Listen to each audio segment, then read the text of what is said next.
Salli wa sallim ya salam ala nabi khairil anam. Lihat, guru kamu yang ada di sini Kiai Khalil, ada ahli khutbah kan? Ada khutbah, tapi dia ngajar. Ya, hasilnya banyak, muridnya kelihatan nampak. Loh, kadang-kadang nggak ngajar. Di Pasuruan itu ada Kiai Hamid itu, nggak ngajar. Artinya ngajar nggak seberapa gitu. Tapi dengan sikapnya dia, sudah orang bisa ngikuti jadi baik sudah. Jadi soleh dengan tawaduknya, akhlaknya, sabarnya, begitu. Oh tadi saya katakan, oh dia saatul ihtimal waluzumul hilim. Nah saya ceritakan diri saya sama Kiai Hasani di sini. Saya masih muda itu keras itu. Ya, saya kadang-kadang marah sama bupati gitu dulu itu. Gak seneng sama pemerintahan. Masih muda, masih nom kan karena dewe kadang-kadang. Waktu itu Kiai Hasani sering ke Pak Dade Angga. Waktu itu saya datang. Assalamualaikum, waalaikumsalam. Kiai Hasani baik. Kiai Hasani, saya eman sampean ke Pak Dade Kiai Hasani, bupati. Biar bupati kesampaian aja. Oh saya nasihati Beb. Saya ke sana bukan minta apa-apa, saya nasihati. Iya, tapi mereka itu pakai namanya antum, Kiai. Kalau antum ada pesen ke sana, ngomong sama saya, nanti saya yang akan negor sama dia, Bu. Dengarkan dia. Masya Allah. Terus mau pulang, sudah saya pulang, Kiai. Di kantongnya semuanya kayak nokabe duit ya aku. Duh Kiai, saya bukan ini. Enggak, saya seneng Beb. Belum pernah ada yang ngomong gini sama saya, kata dia. Saya seneng, kata dia, saya seneng. Mudah-mudahan terus negor gini sama saya. Bukan apa. Ini gambaran, ini Kiai Hasani melihat ini anak muda.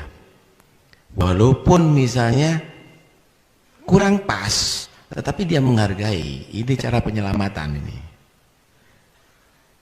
Kiai Hasani kan duwe apa-apa, sampai meninggal tidak punya apa-apa kan. Mobil juga tidak punya. Sepeda motor dan duwe. Ya, memang tulus. Cuma saat itu saya lagi bergelora gitu. Nah, saya lagi bergelora. Cuma Kiai Hasani tidak marah. Ini luzumul hilim.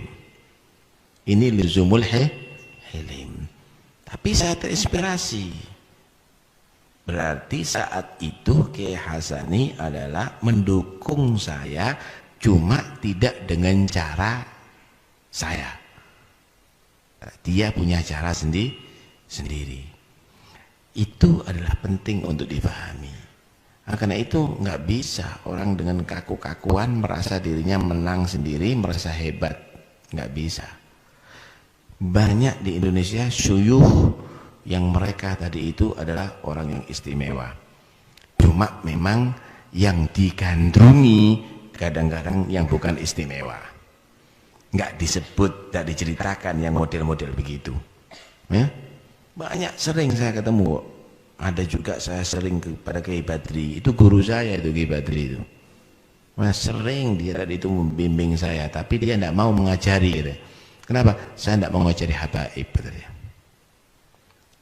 Ya, tapi saya banyak mengambil ilmu daripada beliau. Akhlak, tawadhu, nggak mau dia dikasih sarung dari pejabat nggak mau, tapi sarung dari saya dipakai masih sama Renda. Dipakai sama saya, sama beliau.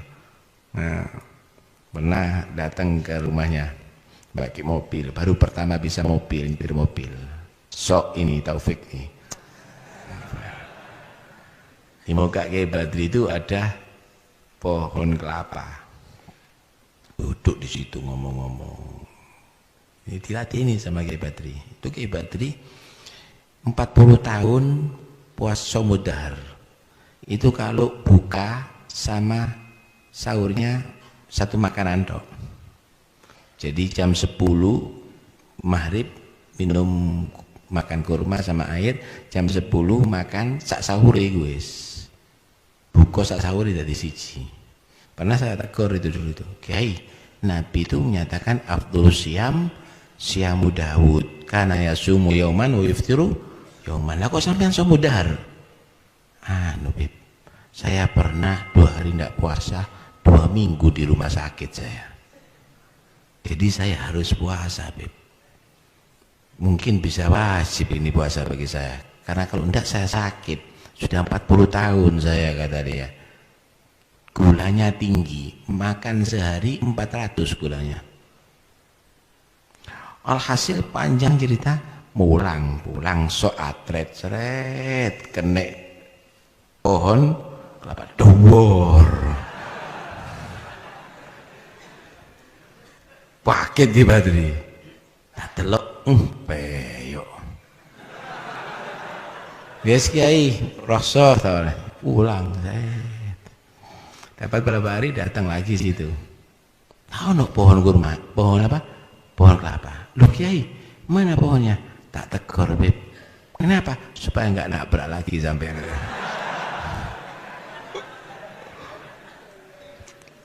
Masya Allah. Jadi seneng kalau ketemu yang gitu-gitu itu, seneng ya.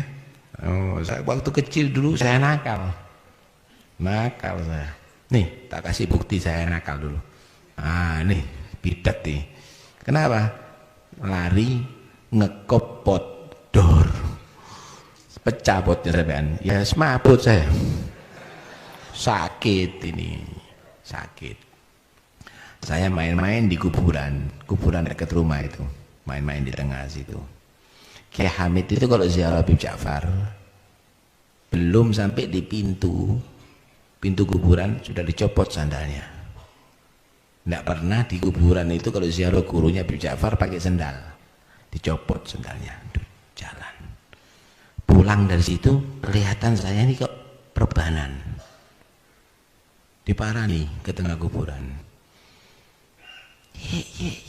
Seiring saya itu, sini saya, ya datang salaman sama Kiai Hamid. Kenapa ini ya?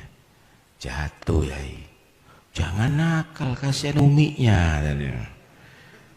Iya Kiai, tak doa ya biar sembuh ya. Oh iya Kiai, boleh doa. Waktu itu yatim saya. Jangan nakal ya, diparani di tengah kuburan. Ngereken sama orang diperhatikan, begitu ulama itu, alim itu. Jangan jadi alim nanti gampang tersinggung. Sopo kon ngajari aku, ngilingno aku misalnya. Anak wong biasa misalnya. So arek nakal libuan sini. Enggak begitu. Ini adalah bagaimana ciri khas orang yang alim beneran tadi itu. Faham tuh ya? Ya saya sengaja ceritakan ini supaya Anda tidak gandrung dengan sing model-model anyar. Banyak di Indonesia sulaha, aulia, ulama, al-amilin, banyak. Enggak banyak ada di sini. Dan alhamdulillah Al-Fakir sering menemui orang-orang itu. Ya, bukan dari golongan habaib. Ya, bukan dari golongan habaib juga Al-Fakir menyaksikan orang-orang itu.